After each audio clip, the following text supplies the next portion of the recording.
Welcome, everybody, to our 2023 annual member meeting. We are so excited to have you here. I'm looking forward to today's hour-and-a-half call. I'm going to kick it off to Maria, our president, and she's going to walk us through the first couple of slides. Maria? Hi, everybody. Thank you for joining us today. I would like to call the annual membership meeting to order. On behalf of the ARN Board of Directors, we're happy to have this opportunity to provide you, our members, with a report on the work that's been underway this past year. Let's start out by reviewing our mission statement. Our mission is to promote and advance professional rehabilitation nursing practice through professional development, advocacy, collaboration, and research to enhance the quality of life for those affected by illness and chronic illness and disability. And our vision for ARN is to improve healthcare delivery through the integration of rehabilitation nursing concepts across the care continuum. During our time together today, we'll review the work and efforts taken place this past year to advance our mission and vision. The ARN 3-year strategic plan, 2023 to 2025, was developed to focus on 3 core areas: engagement, visibility, knowledge, and practice. With member engagement, our efforts have been focused on engaging our members and stakeholders to effectively advance the ARN mission. In reviewing the member questions going into this meeting, there is a theme that emerged that echoes what the ARN Board of Directors has focused on as a result of COVID and post-COVID pandemic level engagement. Today's attendees have member engagement on their mind with questions related to our membership numbers, how to effectively engage with members for chapter involvement. This reinforces what we've learned with work that we reported on last year. Visibility is the second major pillar of our strategic plan. Our goal is to position ARN as a leader of evidence-based rehabilitation nursing, education, and practice. Our third pillar of the strategic plan focuses on knowledge and practice, as we strive to advance rehabilitation nursing through content that is based on research, evidence, and advocacy. Next slide. Today we'll share these initiatives and progress underway on each of these 3 areas of the strategic plan. So let me see where we are. So the first thing that I want to do is to say that the lifeblood of ARN is our members. And so we want to thank all of our hardworking volunteers who give of themselves to advance the mission, vision, and strategic plan. If you're a volunteer on a committee or task force, would you please raise your hand on your camera or use the raised hand emoji on the Zoom app? We'd like to recognize you. And I'm having a hard time seeing everyone, but I'm hoping that you all, great. Thank you so much for everybody who is raising their hands. And thank you to all of you who have worked so hard. We have such a rich membership of professional rehabilitation nurses who give so much. Our volunteers know the strategic plan as this is the blueprint for all committee work of the association, and we value you and your contributions. Everyone, please join me in a sincere thank you to our members who lead in on our committees and task forces for the important work, dedication, and support of the ARN mission. They are our lifeblood. Next slide is where I would like to introduce you to this year's ARN Board of Directors. I am your president, Maria Radwanski. I am manager for care transitions at Penn State Health Hershey Medical Center and Academic Practice Division. Mary Ellen Hatch is our president-elect. Mary Ellen is the vice president of nursing operations at Encompass Rehabilitation Hospitals. Grace Campbell is our secretary treasurer, and she is a professor at Duquesne University School of Nursing and the UC Davis Betty Irene Moore School of Nursing, Leaders and Innovators Fellowship in Pittsburgh, Pennsylvania. Mary Ellen Laszlo is a director. She recently retired from her position at Kaiser Permanente in California, but continues to have much to contribute to rehabilitation nursing. Maureen Musto is director. She is a clinical nurse specialist at Ohio State University Wexner Medical Center, Dodd Rehabilitation Hospital. Next director is Raquel Neves. She is a facility director at Dubai Physiotherapy and Rehabilitation Center in El Safa, Dubai. Linda Park is a director. She is a clinical practice consultant at Kaiser Foundation Rehabilitation Center in Vallejo, California. Tiffany LaCroix is director. She is a nurse unit manager and clinical nurse specialist for Shepherd Center in Atlanta, Georgia. Sarah Andrews is our last director. She is a stroke program manager for Ascension Texas Network. The last person I would like to introduce you to is Tracy Connolly. She is the chair of the Rehabilitation Nursing Certification Board and is the liaison from the RNCB to the ARN Board of Directors. Tracy is a clinical nurse specialist and works at the Rehabilitation Institute of Michigan in Detroit. For the past year plus, if you participated in our town halls and the yearly members meeting, you've heard our immediate past president, Jill Rye, introduce the concept that ARN's strategy is to pivot and grow in response to the changes we've witnessed as a result of COVID. In our networking and research with other associations and organizations, we've come to understand that this is a challenge for all organizations. Over the past year, ARN's board of directors has continued to work towards elevating and pivoting this important organization to remain relevant. We've been utilizing data and information to guide our decision-making to help reimagine the future of ARN.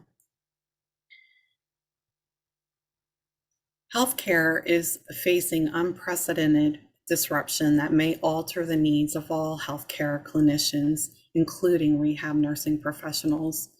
COVID-19 has had an impact on healthcare that is similar to the level of impact that 9/11 had on security. In addition, the pandemic accelerated many disruptions that were already in progress. To be relevant, ARN and other healthcare associations need to take things that we're learning and adapt to the impact that these present to our members. Our newest generation of rehabilitation nurses is different. Their needs are different than the needs of Generation X's, millennials, baby boomers. This is not unusual, as there have been historical and cultural differences present in each generation of nurses, but it is relevant to point out that this is further skewed by the impact of the pandemic. Rehabilitation nurses are now practicing in an ever-expanding array of settings and environments, from traditional brick and mortar to increased variety of spaces, including virtual ICUs and skilled nursing facility at home. This will continue to explode, and on parallel, supporting industries from informatics to medical technology are facing their own disruptions.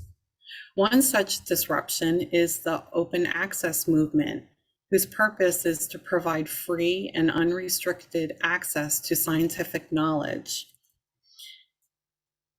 And this being available to everyone, regardless of location, financial institution, or affiliation. In order to support the open access movement, medical device innovation, and the rapid advances of artificial intelligence, we are all challenged with decentralizing access to research results for everyone and creating a more dynamic healthcare environment. Patients, clinicians, healthcare execs, and policymakers are continuously challenged to identify, understand, and successfully incorporate innovations and new technologies into care. This will allow more people, from Joe Public and policymakers alike, to access research results. The rise of wearable medical devices is an example of allowing patients and clinicians to monitor, diagnose, and plan treatment with greater accuracy. The data available, along with artificial intelligence,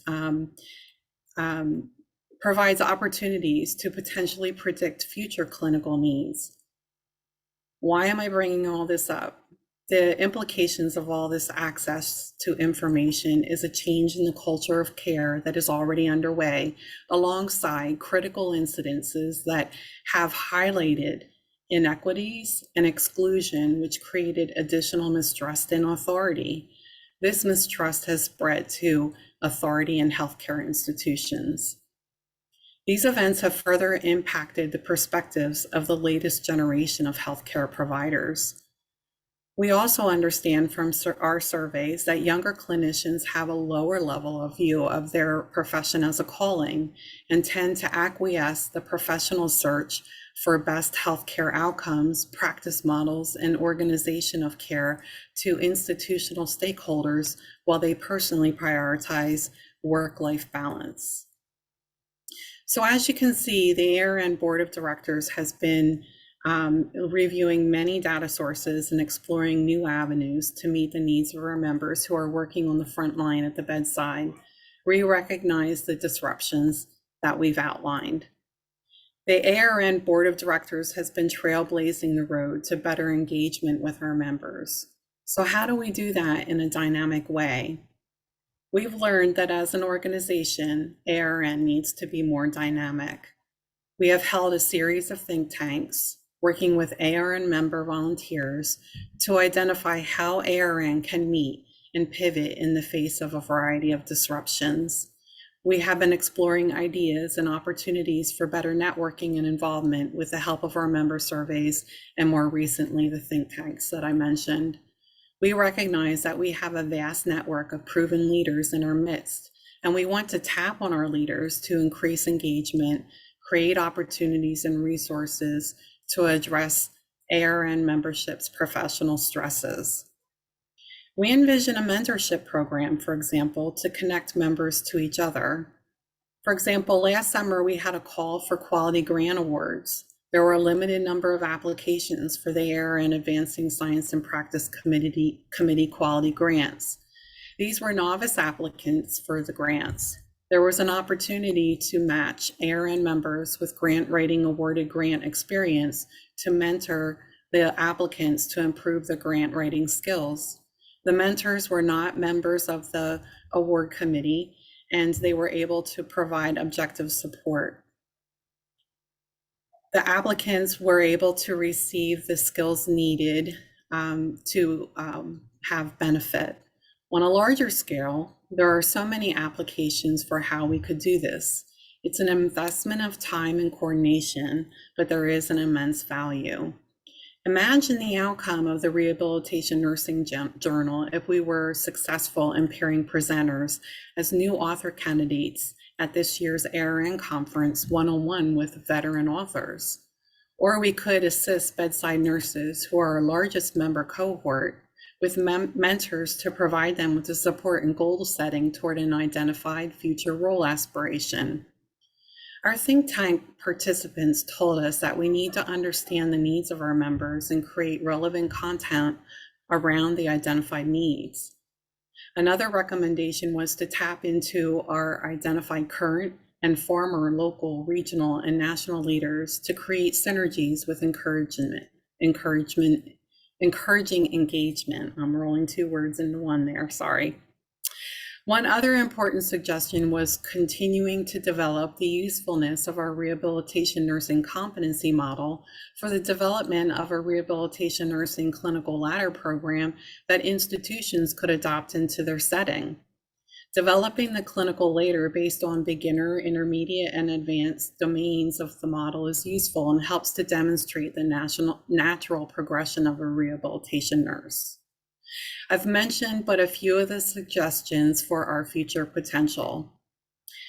I've said a lot, and I'm queuing this up for others to provide us with information on our current ARN state and also provide content on how we reimagine our organization. How do we reimagine the pipeline to the future leaders of our organization? How do we reimagine the future of our certification program? How do we reimagine the financial future of our organization? And lastly, how do we reimagine the future of our ARN educational strategy? Thank you for your time. I'm eager to get on to some helpful information to further tease your imagination and provide concrete information about ARN's progress.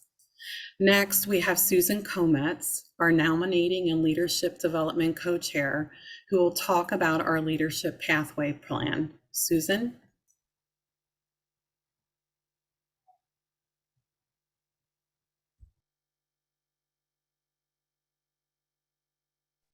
Now, can you hear me? Thank you. Okay. What I had said, Maria, is thank you. That was very, very insightful. Appreciate you sharing that. I'm going to be talking a little bit about the new volunteer pathway of a rehab nurse.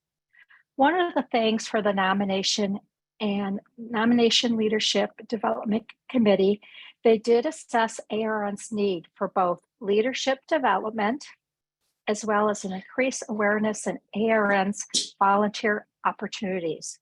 So from a result of that is this volunteer pathway. Whether you are just getting started or looking for more in your career as a rehab nurse, ARN has an opportunity for you. Opportunities are categorized by levels, which help people distinguish the right fit for them. And as you can see, there's 5 different levels that are a part of the volunteer pathway. The higher the level, the more qualifications, responsibility, and commitment. The first step is the easiest, and that is just joining and becoming involved with your local chapter. As you add to your resume and build your career with ARN, you will make a difference for rehabilitation through your leadership opportunities. ARN has many ways for you to get involved. Position yourself as a future leader. Surround yourself with like-minded professionals and share your interest through an ARN engagement or volunteer opportunity. No matter your availability, skills, or experience, there is an opportunity for all of our members. This pathway, which will have more details on the slides that you have seen, will show you on how to apply for these opportunities and access the different levels of volunteer involvement.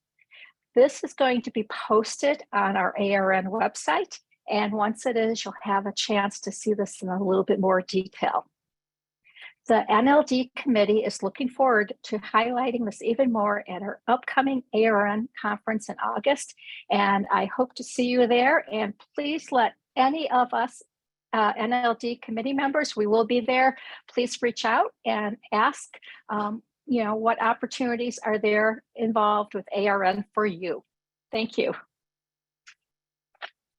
And let's see who's next.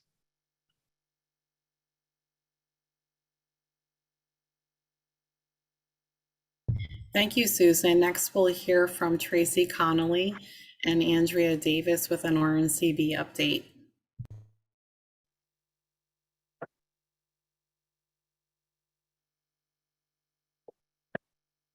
Hey, everybody. Should have a slide coming up here, I think. Yep. And also, just so you know, I'm not seeing Andrea on the call, so I don't know if she's here or not. If you are, Andrea, just message in the chat. We can unmute you.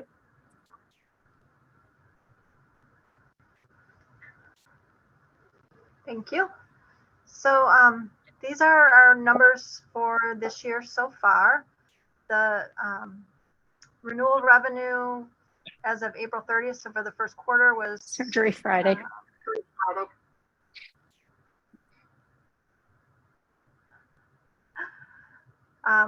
Was 256,580, budgeted for the whole year 584,240. So we're right on goal for that.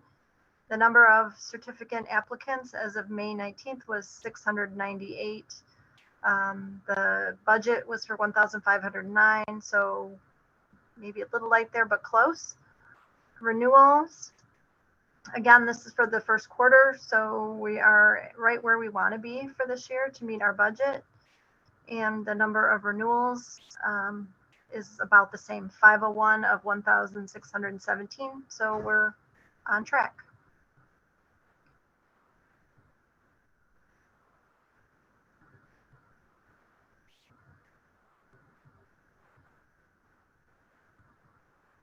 So we want to also take a minute just to congratulate anybody who recently passed the CRRN exam, and hope that if you are thinking about taking the exam, that you will sign up to do that still this year.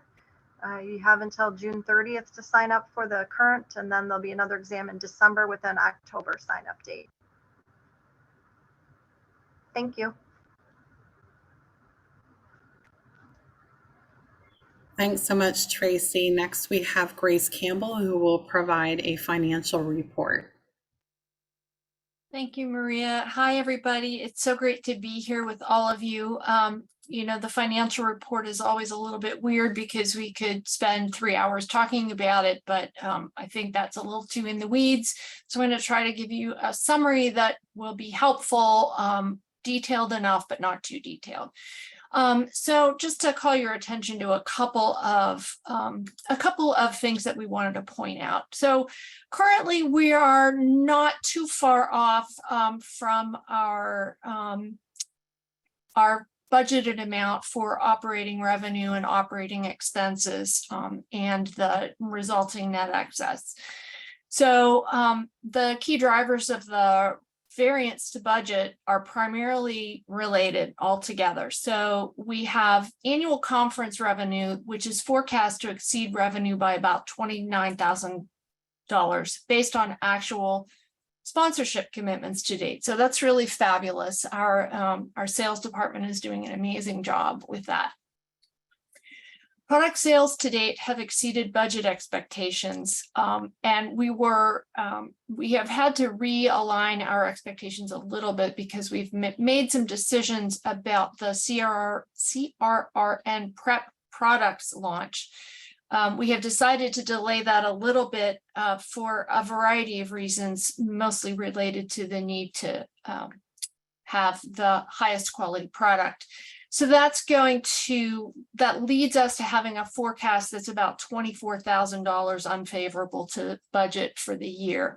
But I don't think that's a concern. You know, this was a decision that was made prudently, and I think we expect to recoup that next year.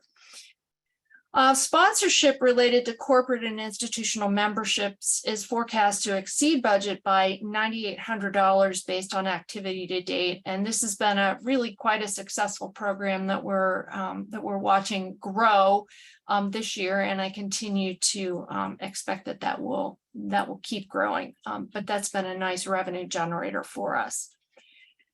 And we have begun to pay a little bit extra in marketing services costs because we had approved earlier this year an increase in money put toward marketing services, which we're actually reaping the benefits of now. We have, you're seeing, I think, a lot of the increase in social media marketing and other sorts of marketing tools, which we'll hear about later. So that has resulted in an increase to our budgeted administration fee of $25,000 more dollars. So I just want to point out a little bit in this profit history graph, and this can look really deceiving because you sort of look at this and think, wow, we were just going gangbusters in 2021 and then the bottom fell out in 2022. And so I just want to provide a little bit of context to the fact that in 2021, first of all, for some odd reason, there was a lot of financial market gain in 2021 post-pandemic. And secondly, the 2021 net excess numbers show the result of the pandemic payments that were received from the federal government. And so that was a one-time thing. So every time we look at the financials, we have to always remember that that was a one-time thing. And that's part of why you see that dramatic drop then in 2022. We have largely course corrected, we expect in 2023. So I just want to make sure that people understand this does not indicate that we are in bad shape. This just shows this natural correction after having received that pandemic stimulus payment. And now I'd like to just sort of call your attention to the operating revenue sources. Now this is operating, this has nothing to do with our investments. So that's, it's important to remember that. And I think it's really telling when we look at this that, and we've had a lot of conversation about this as a board over the last 2 years. When you look at our operating revenue sources, 43% of our revenue comes from certification. We all like to think of ourselves as a membership organization, and we love being members of ARN, but really, membership dues is only 19% of our revenue. Certification is really the key driver of our revenue. And so I just think it's really important for context to remember that we have a whole lot of certificants who are paying for the privilege of being CRRNs, but that don't necessarily, for whatever reason, convert to being members. That's another conversation for another day, but all this is to say that we get a lot of money from certificants. And this is a tremendous market for continuing growth in business in terms of that amount of people.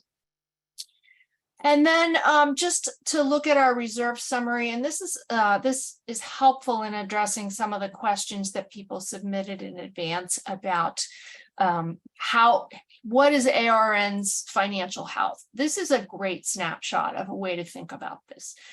So, just like in your house, when you have to have money in the bank in case something happens, we have to have money in the bank in reserve in case the bottom falls out.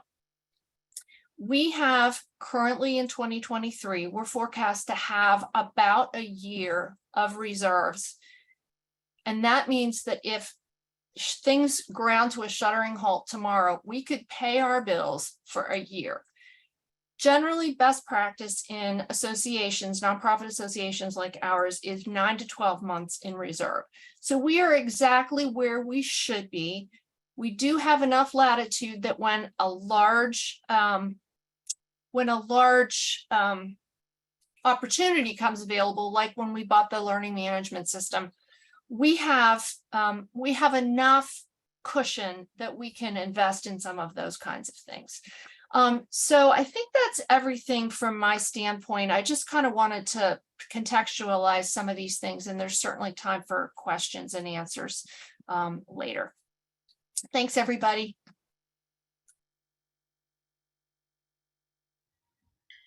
Thank you, Grace.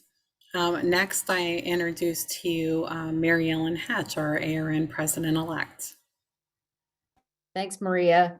With all the things that we've talked about before, we think about imagining a future for ARN, and we look at our financials, it means we're able to do some new things to engage our members. One of our strategic plans is talks about engaging our membership. And so that makes us look at the opportunities we have with education. So Sarah is going to bring to us our new educational strategy update, looking at our LMS and our CRN program. So take it away, Sarah. Thank you so much, Mary Ellen. I appreciate it. So for those of you who don't know me, my name is Sarah Hines. I'm the Senior Manager of Education and Operations. And as a part of this educational update, we want to give you the full picture of what's recently been accomplished, where we're at now, and what the plans are for the future of ARN's education. So starting in early 2019, ARN began reaching out to our members to ask for their educational needs. We determined from those surveys that ARN should launch an LMS so that learners could access everything in one place, which is a learning management system. In 2020, we began our search for an LMS that would be the right fit for ARN's needs. And once selected, the LMS took almost a year to prepare, and ARN launched what is now known as the ARN Learning Center in September of 2021. So this is just a quick snapshot for those of you that are not yet familiar with the ARN Learning Center. It can be found on the ARN website, rehabnurse.org, by clicking on education and going to the ARN Learning Center, or you can go directly to it at learn.rehabnurse.org. The ARN Learning Center is a one-stop shop where you can view ARN's educational catalog, purchase content for yourself or a group, complete your course content, obtain your CNE and certificates, and also track completed courses and transcripts for your records. So when ARN launched the ARN Learning Center, we took all of the existing content and uploaded it into this new learning management system. Although some courses were combined and reorganized, there wasn't a lot of new content created at the time of launch. Phase 2 of this realignment and development included researching the needs of our members again. Our last surveys had taken place prior to COVID, so we wanted to ensure that the data and information that we had was current before moving forward. In 2022, ARN began to work with cognitive advisors and education consultants to collect data to create an educational strategy around product development. And a part of that, creating that data, we interviewed several groups of people. So first of all, we did some internal stakeholder interviews, obviously with the ARN board, as well as some of the ARN staff. And then we did several different focus groups with the nursing community, including early career nurses, nurse educators and administrators, nurses preparing for certification, certified nurses, nurse leaders, and ARN chapters. And finally, we obviously took a look at the overall ARN strategic plan to ensure that any sort of educational strategy that we developed would be aligned with the overall strategic plan that ARN had put forth. So one of the main takeaways from the information we collected was that ARN members and non-members are looking for a robust and effective set of product offerings to help nurses prepare for the CRN exam. Based on these findings, it was recommended that ARN develop a comprehensive CRN prep system that includes self-study, live virtual, and live in-person course options. ARN began the development of this curriculum in January of this year, which will be completed and available for purchase in September, the end of September, September 29th of this year. This image on the screen here represents the overview of the curriculum, which I'll give you a quick overview so you kind of get the idea of what the curriculum will contain. So the first section here in purple is our guide to becoming a CRN. So first, we will have what we like to call our why video. So it's going to be a promotional video on why somebody would want to become a CRN. It will explain what a CRN is, what that means, what the benefits are, and include testimonials. It really will be a marketing piece for CRN, for the CRN, so that you can share with colleagues and really encourage everybody why would they want to become a CRN. The second part of this purple section is the how, which is kind of the point where you could say, someone might think, okay, you've decided you want to become a CRN, now what?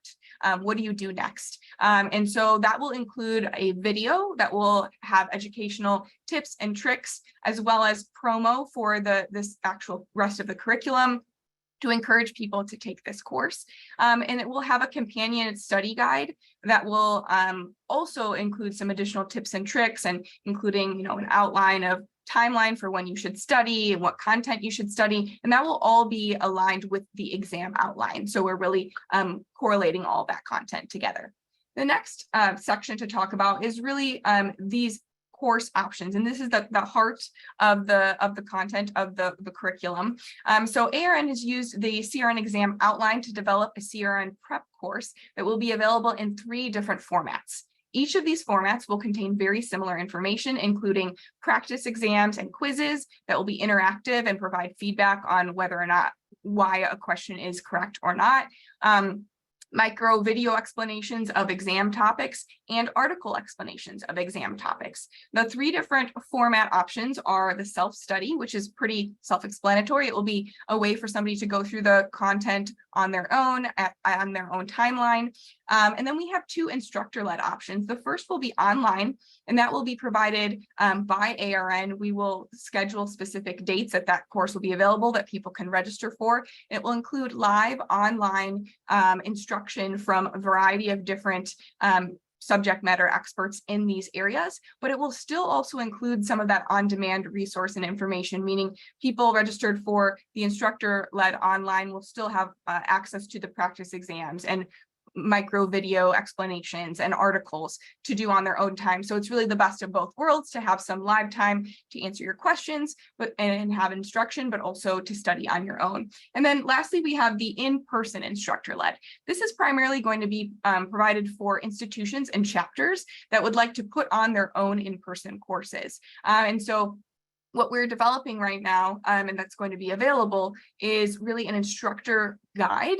So it will include PowerPoints and videos and notes and all these sorts of things so that anybody really can put on a course. The attendees of these courses would still have, again, all the same information, access to practice exams, articles, and videos to follow up with any of the live instruction content that is available.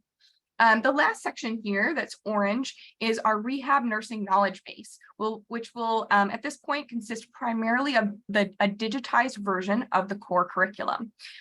This will be where the article resources and explanations for the CRN prep courses will come from. And actually on that note, that will transition me into the next piece of this, which is digitizing the core, which right now we're calling the knowledge base. That name is to be determined, but for now that's what we're calling it because that's what it's meant to be. It's going to be a huge area where people can access all of the knowledge that is in the core, but in an electronic format. So digitizing this resource helps both rehabilitation nurses as well as ARN as a whole. In a digital format, the core is more accessible for rehabilitation nurses on the computer or on their phones. Producing and continuing to update the physical version of the book has proven to be increasingly costly to ARN, making this format of the book financially unsustainable. A digital version of this resource is far less costly to produce and revise. Producing a digital format also allows ARN to be more environmentally conscious and sustainable.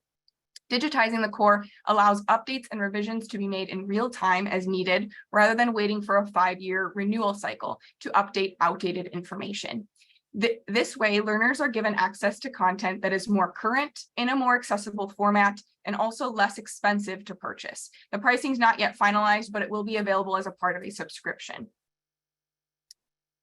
All right, and so I have a little sneak peek preview for those of you on the call today. So this is a really rough draft example of what the knowledge base will look like, and I have a couple other images, but you can see the outline or kind of table of contents will be on the left, and then there will be articles on the right. You can think of this format much like a rehab wiki, like a Wikipedia for rehab nurses.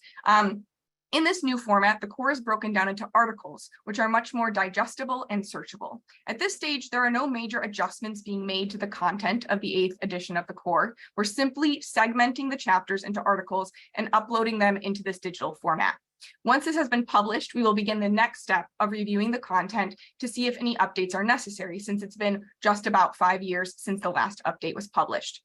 After the initial review and updates are made, moving forward, updates will be able to be made as needed, nearly in real time, as opposed to waiting for a 5-year renewal cycle. So here are some screenshots from an example article. Again, this is in a draft form, but the articles will include interactive charts, images, and eventually even video clips that will accompany similar content in article form. The goal is to make this The goal is that this content will grow and be expanded upon to create a robust resource database consisting of many types of content that historically we may not have logistically been able to include as a part of the core. All right, and here you can see one of the best functionalities of this format, the ability to search the entire knowledge base for keywords. So you can type something like stroke in, and then you'll see, you know, all the hits of where that word is found in the entire knowledge base, and be able to pull up articles. So it's very functional, very easy for someone to just, you know, on their phone, type in, hey, I'm going to go see this patient. I need a refresher on this topic.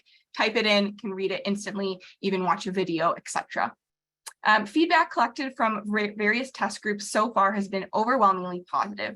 Most notably, test groups have commented on how much they appreciate the mobility of the data in this format, as opposed to having something printed that they need to carry around and flip to in order to find what they need. This knowledge base will be released at the same time as the previously mentioned CRN prep course curriculum at the end of September this year. It will be available as a standalone product and resource apart from the CRN prep curriculum. So although we're launching both at the same time, this will certainly feed and be a part of the CRN prep curriculum, but it will also be a standalone product for people to purchase in place of the existing core. And what's to come? You know, what's the next phase of this strategy? So just as a sneak peek, the next phase will include realigning and creating content around the ARN competency model, which will likely begin in 2024. Users will be able to learn about and then test competencies in each of the domains in the ARN competency model. This content will go beyond just voice over PowerPoint videos, and will include webinars, short micro learning clips, case studies, video demonstrations, job aids, preceptor guides, checklists, and much more. We hope to even eventually offer micro-credentials that learners can earn based on these competencies. And so you can see this is really just the beginning of a whole realignment of the educational content that we have, really trying to make things as helpful as possible, and really listening to all the feedback that we got from all of you who are part of the focus groups and provided information on what would be the best way to learn. And that is, again, another unique part to this is we're being very conscious of making sure that we're providing content in a way that multiple people who learn in different ways can absorb it and learn. And so that's a big part of this strategy, is to make sure that we can provide multiple modes and ways that people can learn and be flexible to change if the need changes. So that's kind of the main education update. I'll end with a quick update as well about the conference, since that's coming up so soon. So as you all know, the Rehabilitation Nursing Conference is the premier event for nurses like you. ARN's proud to provide you with innovative conference attendance options curated with your personal and professional schedules in mind. During this hybrid event, connect with your rehabilitation nursing community and learn best practices to refresh your passion and enhance patient care. Discuss common challenges, share solutions, and discover new products when you attend both virtually and in person in the picturesque New England setting of Providence, Rhode Island. This year's conference will allow you to experience unique presentations and interactive activities in both a virtual and in-person setting. Take advantage of this flexible event where the pace of education is based on your schedule. Receive CNE from inspirational live sessions and on-demand recordings, which are available through the end of the year. So we heard your request for more flexible registration options and have created 4 different ways for you to experience the conference. This chart, available on the ARN website, provides an overview of each of the registration options. So you can see here, we have the in-person registration option, which includes all of the in-person content. We also have the virtual conference, which will be which will have live virtual content as well as on-demand virtual content. And then we have hybrid basic, very similar to what we had last year, which is a combination of both the live in-person content, the live virtual content, and on-demand virtual content, as well as the posters. With hybrid premium, this is the one new thing that we've added this year, which is everything that the hybrid basic is, plus you also will receive on-demand access to the sessions from the in-person conference, which wasn't an option last year. So we added that. These will be pre-recorded options on-demand sessions. So that won't include any non-educational sessions at the in-person conference, such as the board induction or fellows induction, but it will include all of the educational content that is to be presented at the in-person conference. So a few updates regarding also the timing of the conference. Since we've gotten a few questions, ARN will likely continue to offer conference around the August timeframe. Originally, we were forced to do this for 2023 due to previous cancellations during COVID. However, we're now finding that holding the conference during this time is beneficial for a few reasons. First, it's far less expensive to book in-person activities during the August timeframe, and keeping the hotel, convention, and other related costs as low as possible allows ARN to continue to offer the conference at an affordable rate for registrants. Holding the conference during the August timeframe also allows ARN to be more strategic with financial planning for the organization. Since ARN's fiscal year is on a calendar year, we can better estimate the end of the year financial turnout if we receive the final outcomes of the conference early in the year, in August or September, as opposed to October or November. This allows us to better plan and budget for the following year. So far, ARN conference registrations for virtual, in-person, and hybrid are trending up this year compared to 2022, and ARN is excited to put on the best conference to date in just over a month. You can still register at rehabnurse.org, and we hope to see you all there. And that's the end of I'm done talking. Thank you. Thanks so much, Sarah. You provided a whole lot of information there. And I'd like to open up the time now for any of you who have questions to please submit your questions into the chat so that we can address them one by one. While we're waiting for that, I think one of the things that I want to make sure that I recognize and call attention to is that I can see from the chat that we have a number of people who are attending our members meeting for the first time, and also people indicating that they are going to be attending the conference for the first time this year. And we look forward to seeing you in person.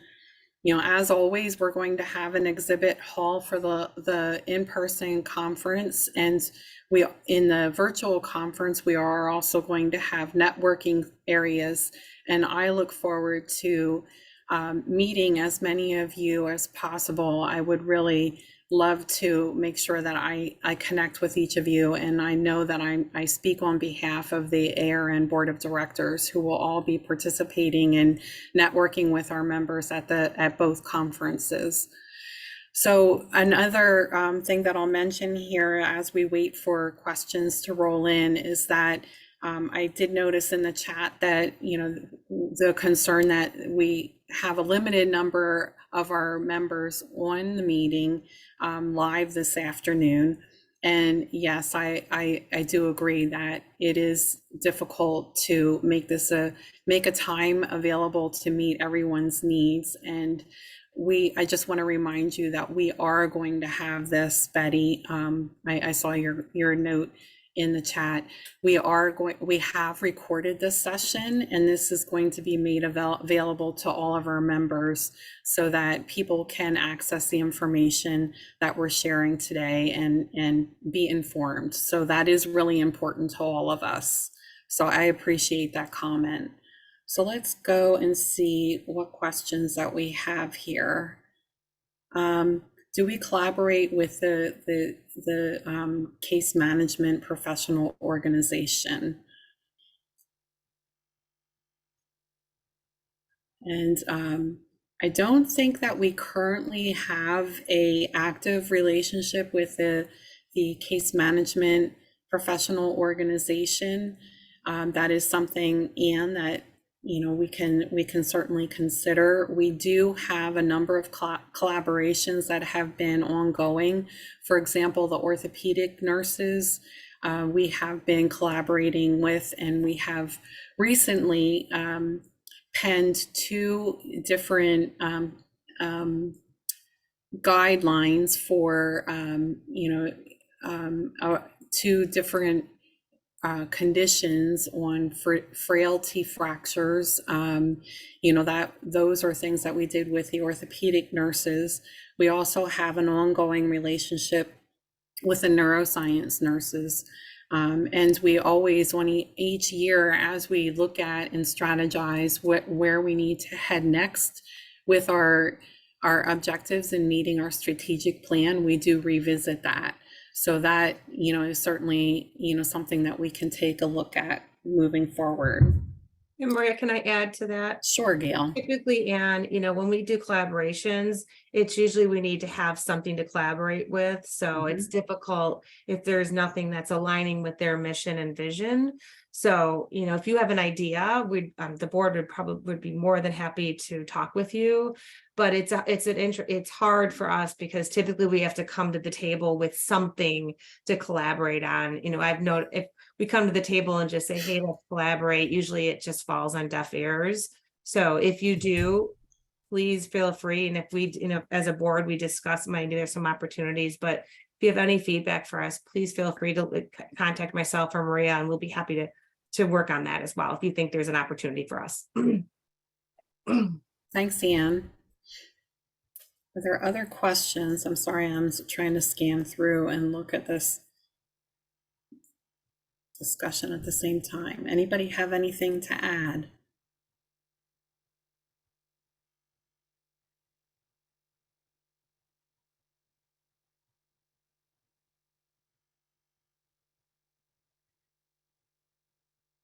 I'm not seeing any other questions, but I'm seeing a lot of people excited about everything that was shared. So that's great. Okay. Yeah, in summary, one of the things that in terms of the presentation that Sarah provided with the LMS system and where we're headed with the initiatives with the LMS and the core content, what I really love about it is the sustainability and the flexibility, as well as it being everlasting as we continually update the content that will be available. So I think that's really innovative. And I think one of the biggest pluses for the vast majority of our members, remember, are staff nurses and working at the bedside, and the ability to access real-time information to help guide clinical decision-making at the bedside, I think is going to be absolutely huge. I am so excited about that piece of it. The other piece of, in terms of where we're heading, in terms of future potential possibilities, is the micro-credentials. I think is another exciting prospect for subspecialization as rehabilitation nurses, and having a credential, a micro-credential, to really demonstrate that. So I'm excited about those things.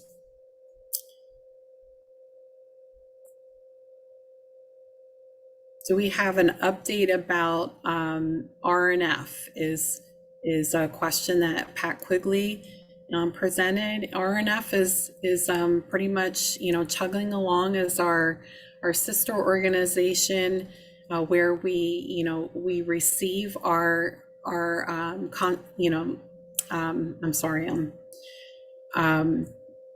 anyone who wants to contribute, donate to the organization. The donations come in through the RNF, and it is alive and well and functioning. That's as much as we have prepared for this particular presentation.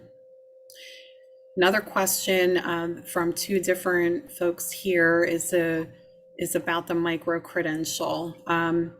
It's a concept that we have to further flesh out, but with a micro-credential, it could be, for example, say someone is, and I'm going from the past, I'm not really talking about, I'm using an example from the past, is using a particular method of approach for patients who have had a stroke. There was a past concept called neurodevelopmental techniques in terms of the therapy and the ADLs that have been provided to patients. That, for example, could be a micro-credential that's developed where a specialized area, sub-area in stroke rehab could be something that's developed into a micro-credential. So that's just one example. If anyone has another example to share, please do. And I'll clarify a little bit more, Sarah, jump in when you can. It's not, you don't really go through the paces as you do as our certification. So that's why we call it a credential. So what typically is the trend has been, you suss out like a specific disease, stroke, TBI, and you take a series of classes, you take tests, and at the end of that course or sessions, you would get a certificate saying that you've mastered a certain level of questions and content knowledge. So it's not as intense as sitting down for a certification, but it kind of validates that you've had this, we've trained you, we've given you a body of knowledge on this very finite specific disease that now you can go and say that you're qualified in. Again, it's not a certification, it's a certificate. Right now, it's kind of the wild, wild west because everybody's doing something different. And some people have a very regimen. It does seem very certification-like. Other people are just saying, go into this module, take these modules, take this test, you got a certificate. So Sarah, did I damage that, or is that pretty much? No, that's perfect. And actually I can share just on the fly, I do have this other quick visual. I'm a visual person, so maybe this helps. But this is kind of the concept of our realigning the content to the competency model, but this would be a kind of a part of what the micro-credentials might stem from, meaning, so we have like a domain, we have the competencies, and then we have different skills that you would need to get a certain competency in a certain area. And we'd have certain learning resources that would be matched to that skill. And there would be some sort of assessment to say, yes, you have mastered this skill. And so we would align some of these skills, not only with competencies, but then we could start aligning those skills with a specific micro-credential of some kind. So maybe as you're giving the example related to stroke, in a certain area. And so somebody could get a micro-credential based on, achieving these skills by these learning resources and testing out, providing some sort of assessment, whether that's, an actual in-person assessment or a written assessment, whatever is required for that particular skill. They could earn kind of like a micro-credential to show them that they have that competency. And again, this is very rough rough draft on the fly, but this is kind of what we're envisioning. Thanks, that explanation is helpful. Another question that's come in is how many members do we currently have and what has the trend been over the past 5 years? I don't have the absolute current numbers. Is that something our AMC office team can support? Yeah, I can jump in Thank here. you. Hi, everyone. I'm Anastasia. I manage the membership and marketing. For a trend over the last 5 years, we have seen a decline, but I think that is very common right now across associations. You'll hear that a lot. However, we are about just a handful shy from 4,000 members, which is great. This is on the increase from last year. So we are in line with last year, the previous year, and the year before that. We're really only differentiating about a few hundred members from the last 3 years total. So it's not a significant loss. If you're looking over the past 5 years, yes, there has been a significant loss since pretty much 2018 was one of the highest membership levels that we've had. And now we're really bottoming a little bit lower from that, but it is not plummeting as much as you've seen from the pandemic days. So it is close to the 4,000 range, which is great. So we hope to get that up. We have over 600 plus new members this year already. So that's exciting. We do have a new membership level of just student membership. It used to be in partnership with NSNA, but we opened that up so that anybody who is a student can join and feel free to be in that level. So we are seeing some increase there too. So hopefully we get a little bit more membership, and also just reminding folks that we have a retired membership, because that is really where we're seeing the significant dip in our membership go, is that a lot of people are retiring, and that is not just for membership, but also certification renewals as well. And I will add, you know, the beauty of being with AMC, we have other nursing groups that are under the house, and everybody has been suffering a decline in membership. We've been one of the luckies. We haven't, most of the other clients are suffering between a 5 and 7% decline, and it's been declining over the last 5 years. It is a problem among associations in general. As Maria had mentioned earlier, this new generation coming up the ranks doesn't value membership the way it's been in the past. So we have our work cut out for us. Some organizations are pivoting to stop talking about members and talking about them as customers, and that you may not get them to join, but you may get them to engaged. We talk about it as the Amazon Prime kind of environment where people just come and go when they feel, buy products. It's been interesting the last 5 years to see this pivot. People just don't even care about the discounts they get. They want the information, they go. So it's a challenge for us, but on the same vein, if we start to think about it a little bit differently about having customers and having access to us, we might not grow our membership hugely, but we might have more customers buying products and having access to us and having information that they value.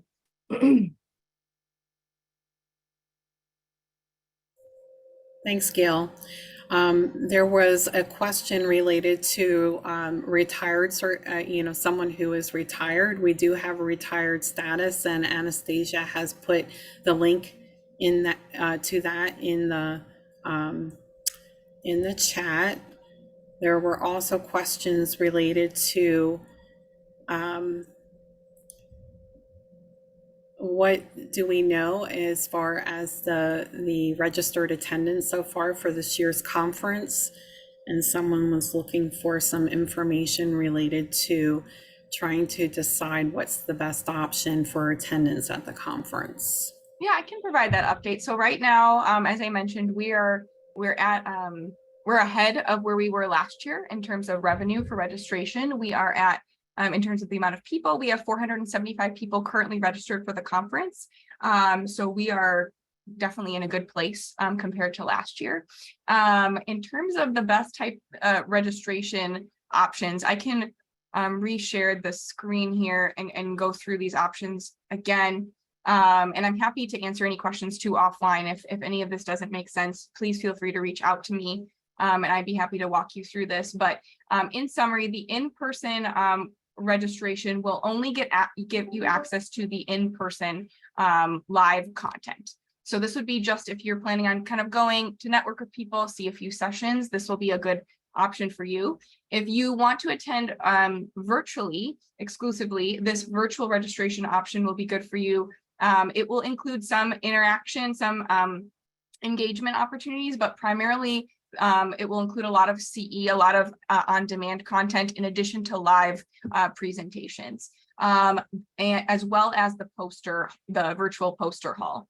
The hybrid basic option is going to be a combination of both of these. So you could attend in person and access all the in-person content live, as well as get access to all of the virtual content live and on demand, as well as the virtual poster hall. Hybrid premium is what's new, and technically you could purchase this if you were going to just attend exclusively virtual, because this would give you access to attend in person and virtually live, but also will give you on-demand access to all of the in-person and virtual content. So let's say, you really want to see all the content that's in person, but you're not going to be able to physically join.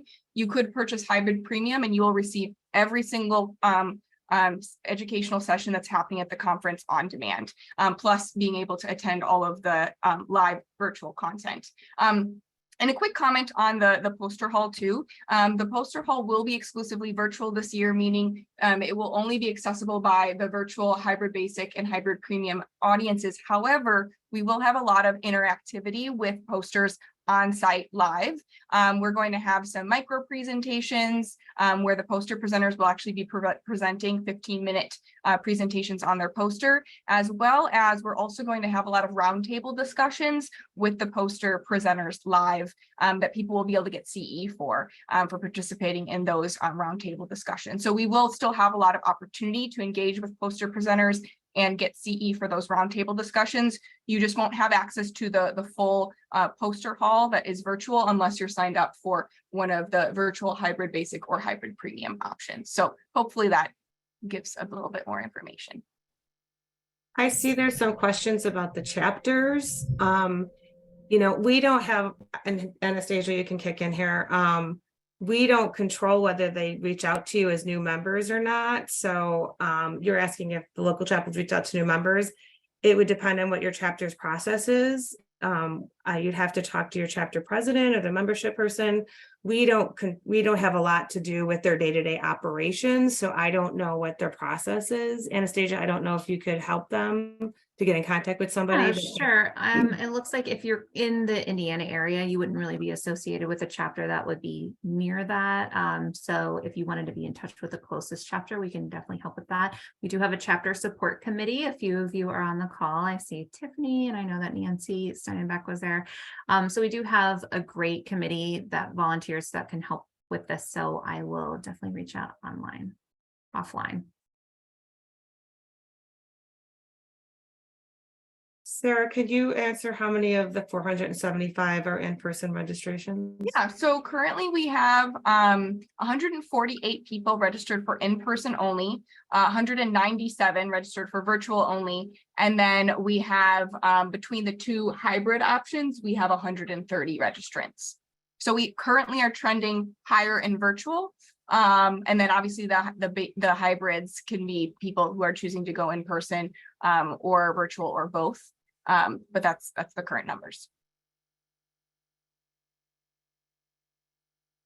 And I will say ARN's a little unique that their virtual is just as successful as our in-person. I think part of it is the way we structure it. We don't do any live streaming because it is cost prohibitive to do that. We do separate it out. It gives our nurses opportunities for those that cannot make it. It has opened some doors for us to have people who've never had access to us attending annual conference. So it is an opportunity for us. The board and I have just talked at great lengths about it's not either we do this or do this. We've realized we have to do both. The door was sort of kicked open after COVID, and people have an expectation that we provide them with more than one option. So thus far, it's been successful for us, and we are planning on continuing providing both of these options.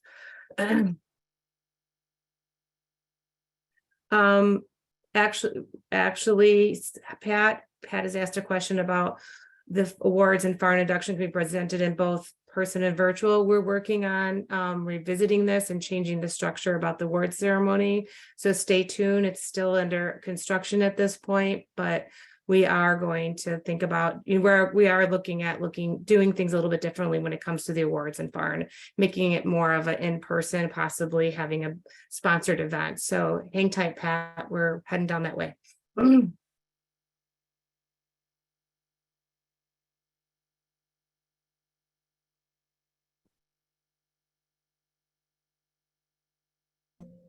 Sarah, there were a couple of additional questions that came in related to the core curriculum.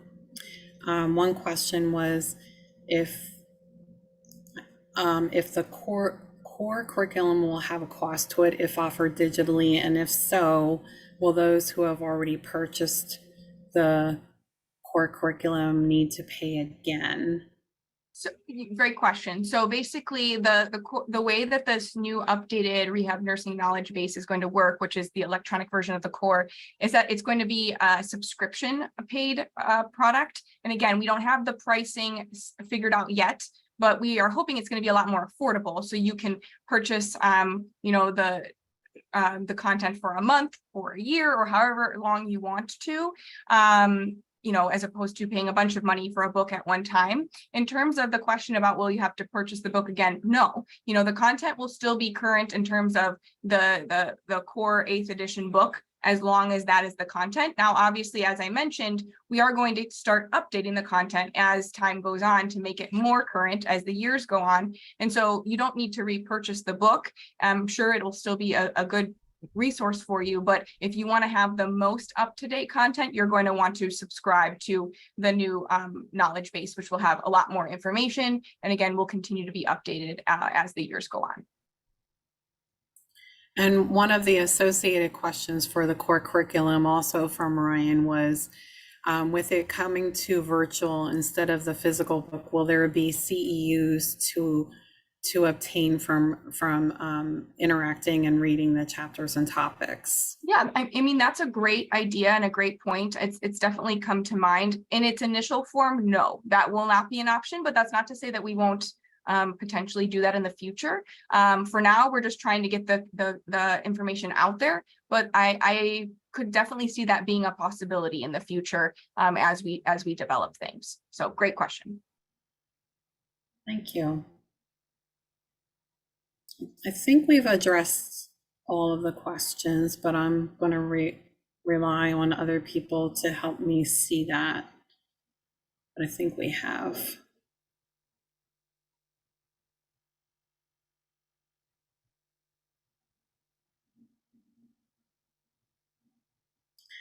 Thank you, everybody, for your involvement, your participation, your excitement over some of the new strategies that we're putting in place to really make sure that we're engaged with our members, that we're developing new content that is evidence-based and advancing rehabilitation nursing. If you have additional comments or follow-up that you would like to offer after the meeting, please don't hesitate to reach out.